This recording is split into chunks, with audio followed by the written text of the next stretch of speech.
अस्सलाम वालेकुम जी। जलसा या उसकी हाज़िरी जो है वो मेरी नज़र में अगर आप पूछे तो मैटर नहीं किया करती, क्योंकि मुशर्रफ की तरफ से मार्शल लगने के बाद कराची में एक मुशाहिदुल्लाह ख़ान निकला था पहले दिन। और मुशाहिदुल्लाह ख़ान को जिस तरह पुलिस ने वहाँ पे तशद्दुद का निशाना बना के गिरफ़्तार किया था, और वो जो उनके ऊपर तशद्दुद हुआ था फिर आखिरी उम्र तक वो तशद्दुद जो था वो मुख्तलिफ़ सूरतों में उनके जिस्म में से निकलता रहा, और फिर वो हॉस्पिटलाइज भी होते रहे। और वो जब फिर मेरा मतलब है उन्हीं चीज़ों ने, उन्हीं दर्दों ने, उन्हीं तकलीफ़ों ने, उन्हीं चोटों ने जब कोविड के साथ इत्तेहाद किया तो हम मुशाहिदुल्लाह ख़ान से महरूम हो गए। एक बहुत बड़ी तवाना आवाज़ जमहूरियत के लिए जान दी उस शख्स ने। मैं तो समझता हूँ कि वो जो तशद्दुद था मुशर्रफ दौर में उन पे हुआ वही उनकी जान जाने का बायस बना, वरना हम उनकी महफ़िलों से मज़ीद इंजॉय करते। इस वक्त आज महात्मा ने जलसा किया है पेशावर के अंदर। उसके अंदर जो बदज़ुबानी हुई है, ख़ास तौर पे वो जो गंडापुर है उसने जो कुछ कहा है उसका जवाब तो पीपल्स पार्टी देगी और पूरे सूद के साथ इंशाल्लाह वापस करेगी। वो तो वो जाने जो उन्होंने उनके बारे में बदज़ुबानी की है, या ये जो डब्बा पीर है कब्रों की कमाई खाने वाला, इसने जो कुछ कहा है और वो जो बातें हुई हैं वो भी मुस्लिम लीग नून जाने। लेकिन मैं जलसे का एनालिसिस करना चाह रहा हूँ। इस जलसे को बड़ा जलसा वो लोग कह रहे हैं जो किसी न किसी अपने कैरियर के किसी न किसी लेवल के ऊपर, या आप पारा के फ़ोन के ऊपर उनकी भर्ती हुई थी, या जो है वो मेरा मतलब है कि पीटीआई के कहने के ऊपर उनको वो मौजूदा ओहदे मिले हुए हैं और जर्नलिज़म की बात कर रहे हैं। जर्नलिज़म के अंदर मसलन एक साहब हैं जो इंडिया के किसी टीवी के साथ मुंसलिक हैं और वो पाकिस्तान इस्लामाबाद बेस्ड हैं, और वो यहाँ से अफ़गानिस्तान की कवरेज करने के लिए गए थे, क्योंकि इंडिया के तो सारे जर्नलिस्ट वहाँ से भाग गए थे। और अब अगर कोई इंडियन जर्नलिस्ट जाता तो उसके साथ भी मेरा मतलब है कि कोई अच्छा सलूक ना होने का ख़दशा था, तो नतीजे के तौर पे उन्होंने पाकिस्तानी बच्चे को वहाँ पे भिजवा दिया। और वो बच्चा वही है जिस उम्र के अंदर बच्चे को यूथिया की बीमारी हो जाती है। तो वो जब उसका नाम क्लियर किया होगा, साड़ा नाम क्लियर नहीं होया ना तो पता सी सानू, जिसका नाम वहाँ से क्लियर हुआ तो समझ लेंगे ना कि किन का नाम क्लियर हुआ था और किन को फिर समा के अंदर अकोमोडेट करवाया गया, किन कल के बच्चों और बचुंगड़ियों से अफ़गानिस्तान का इशू डिस्कस करवाया गया कि उसके बाद किसी पाकिस्तानी जर्नलिस्ट या कैमरामैन को अफ़गानियों ने वीज़ा नहीं दिया। ये वहाँ पे इतना कि माशाल्लाह अल्लाह कवरेज के मयारात कायम करके आए हैं कि उसके बाद इनको मौजूदा अफ़गान हुकूमत वीज़ा नहीं दे रही। ठीक है, वो दुनिया के तमाम मीडिया के नुमाइंदों को वीज़ा देती है, लेकिन पाकिस्तानी जर्नलिस्टों को वीज़ा नहीं मिल रहा। मैंने भी कहा कि यार आपके साथ वादा था कि आप मार्च में हमें इनवाइट करेंगे। तो उन्होंने कहा वीज़े के ज़रिए इनवाइट नहीं करेंगे, आपको हमने इनवाइट करना है तो बस गाड़ी आएगी उसमें बैठ जाइएगा, वो गाड़ी आपको ले जाएगी, वीज़े के ज़रिए इन्वाइट नहीं करना क्योंकि हमने वीज़ा नहीं देना। तो ये वो वाले बच्चे हैं जिनको क्लियर किया गया था, और बाद में जब उनका इंडस टीवी बंद भी हो गया तो फिर समा में भी तकरीयाँ करवाई गई। ये उनके जर्नलिस्टिक क्रेडेंशियल हैं। जब इंटरनेशनल मेयार पे जब आप जाएं, इंटरनेशनल स्टैंडर्ड पे जाएं, तो वो वहाँ पे ये बेचते हैं। लेकिन कीजिए इनकी सरपरस्ती, क्योंकि इनमें से कोई किसी की बेटी होगी, किसी का भाई होगा, किसी की मेरा मतलब है कि बहन होगी, किसी का भतीजा होगा, किसी का भांजा होगा। और जब साहब सीट पे बैठे हुए हैं तो अपने भतीजों भांजों को मीडिया के अंदर अकोमोडेट नहीं करवाना तो फिर किसको करवाना। हाँ, साथ में उन्हें किसी इस्लामाबाद वाली वेबसाइट का वो कालम शालम भी दिवा दीजिएगा, 5-10 लाख रुपए वहाँ से भी मिल जाएंगे। एक कालम लिखने के 5-10 लाख रुपए मिल जाएंगे। माशाल्लाह, क्या क्या सर आप बराह रास्त खुद भी लूट मार करते हैं। अब मुझे ये कहने की इजाज़त दीजिए, और फिर अपनों के लिए सहूलतें भी फराहम करते हैं। उस बच्चे ने कहा है कि पेशावर का जलसा नज़रअंदाज नहीं किया जा सकता। मैं सदके, मैं कुर्बान। और हर वो शख्स जो इस वक्त ये ट्वीट कर रहा है वो समझ जाइए कि समझ कर लो मत कि ना लईदा कि, लेकिन भाईजान जिस जलसे के स्टेज से ये ऐलान किया जाए कि ये ज़रा दाएं बाएं ये ज़रा दाएं की तरफ जगह खाली है तो उधर को फैल जाए, अच्छा वो पीछे की तरफ जगह खाली नज़र आ रही है उधर को फैल जाए। और उसके बाद मेरा मतलब है कि फिर अंधेरे का इंतज़ार किया जाए, उन जगहों के अंदर लाइटें कसदन जो हैं वो हल्की रखी जाएं या बंद कर दी जाएं, और दूर से जनाब देखो कितने लोग ने कितने लोग, ठीक है। इस तरह के ड्रामे करने की क्या ज़रूरत है यार।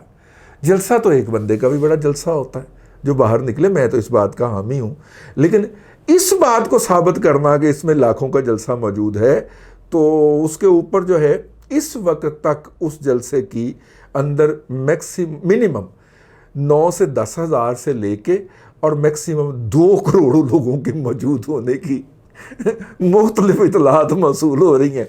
यार एडा फ़र्क हो नहीं सकता यार, मेरी जान मेरी गल सुनो। अगर उस मैदान उस स्टेडियम की बात की जाए तो उसके अंदर टोटल कैपेसिटी जो लोगों के बैठने की है सीढ़ियों के ऊपर वो 12,000 है। तो सीढ़ियों के ऊपर सारे लोग बैठे हुए नहीं हैं, एक तो बात ये है, खाल खाल लोग नज़र आ रहे हैं, किसी एक आध जगह के ऊपर कंसंट्रेशन है, लेकिन ज़ाहिर मैदान भी तो है ना जिसके अंदर स्टेज लगा हुआ है, तो उस मैदान के अंदर भी खासी मकदार के अंदर लोग आ सकते हैं। तो ये मेरा मतलब है 10,000 से लेके तो 2 करोड़ तक का ये जलसा है। इससे साबित क्या करना चाह रहे हैं, इससे क्या साबित करना चाह रहे हैं कि वो गंडापुर जो है वो एक इंतहाई घटिया किस्म का बदजुबान आदमी है, ये साबित करना चाह रहे हैं। दूसरी बात ये साबित करना चाह रहे हैं बकौल उसके कि ये जो है ये पेशावर का है वज़ीर आज़म, आइन की खिलाफ वर्जी के आइन के ख़िलाफ़ बोलना चाह रहे हैं, आप ये साबित करना चाह रहे हैं। इसके बाद पेंसिल खटक की जो पश्तों के अंदर जो बकबक है जिसके अंदर वो दूसरों को गालियां बक रहा है, ये साबित करना चाह रहे हैं। या इमरान खान की वो जो 26 साल पुरानी तकरीर है, 26 साल पहले हमारे दोस्त हैं इमरान शफकत साहब, उनके भाई जो हैं वो इमरान खान के बहुत बड़े आशिक थे, तो उस वक्त उन्होंने बताया कि उस वक्त उसको इनवाइट किया एक क्रिकेट मैच के इफ्तिताह के लिए ना, तो वहाँ पे ये आया। इसने जो 26 साल पहले तकरीर की थी, इमरान शफकत साहब, सैयद इमरान शफकत संजानी साहब इस बात के रावी हैं और दोस्तों की महफिल में भी कहते हैं, जिस पे कहका मच जाता है कि यार जेड़ी तकरीर जो तकरीर उसने 26 साल पहले उस एक क्रिकेट मैच में ग्राउंड में की थी खड़े होके, अल्हम्दुलिल्लाह आज भी वही तकरीर कर रहा है। सैयदी मुबारक हो, पेशावर में भी आज उसने वही तकरीर की है, ठीक है।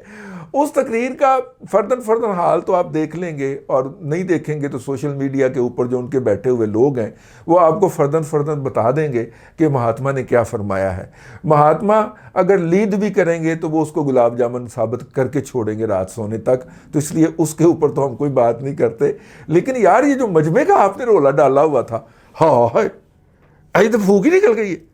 वो यार 10,000 नहीं तो चलो 12-13,000 कर लेने हैं, और चलो 15 कर लेने हैं यार, है कोई जलसा तो ना हुआ। पूरे KPK से सरकारी ड्यूटियां लगा के, पटवारियों की ड्यूटियां लगा के, स्कूल टीचरों की ड्यूटियां लगा के, ग्राउंड के अंदर हाजिरियां लगा के, अगर आप सिर्फ 15,000 बंदा, चले 16,000 बंदा भी इकट्ठा कर पाए हो पूरे KPK में से सरकार के रिसोर्सेज इस्तेमाल करके, तो मतलब ये कि गेम मुक गई है।